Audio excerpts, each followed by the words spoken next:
Berikut ini update terbaru dari kasus dua polisi senior tembak mati juniornya Bribda Ignatius Dwi Frisco atau Bribda Riko. Kedua tersangka yang bunuh anggota Densus 88 itu adalah Bribda IM dan Bribka IG. Kini keduanya sudah ditahan di penempatan khusus atau Patsus dan masih status ditangguhkan atau dinonaktifkan, belum dipecat dari Polri. Meski begitu, keduanya tetap terancam dipecat dari Kesatuan Polri. Diinformasikan berdasarkan gelar perkara, dua polisi itu terbukti melanggar kode etik berat. Dikutip tribuntimur.com dari tribunnews.com pada Sabtu 29 Juli 2023, hal itu diungkapkan oleh Karopemnas Divisi Humas Polri Brigjen Ahmad Ramadan.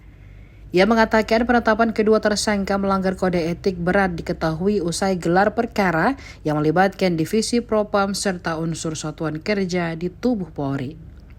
Adapun menurut Ramadan, kedua pelaku kini telah ditahan di penempatan khusus atau Patsus Biro Provos Divisi Propam Polri. Terkait hal itu, Ramadan menyebut insiden tewasnya Bribka Riko terjadi di Rusun Polri Cikeas, Bogor, Jawa Barat. Ramadan menyebut insiden itu terjadi akibat adanya kelalaian yang diduga dilakukan oleh para tersangka. Saat ini, kasus tersebut tengah diselidiki tim gabungan Propam Polri dan Reserse, yakni untuk mengetahui secara pasti terkait pidana hingga etik yang dilakukan para tersangka. Namun Ramadan memastikan Polri tidak akan memberikan toleransi kepada oknum yang melanggar ketentuan atau perundangan yang berlaku.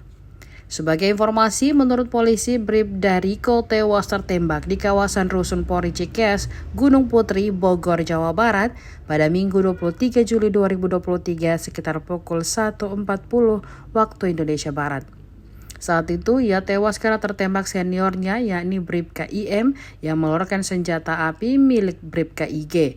Karena aksi para pelaku, mereka kini terancam dihukum mati.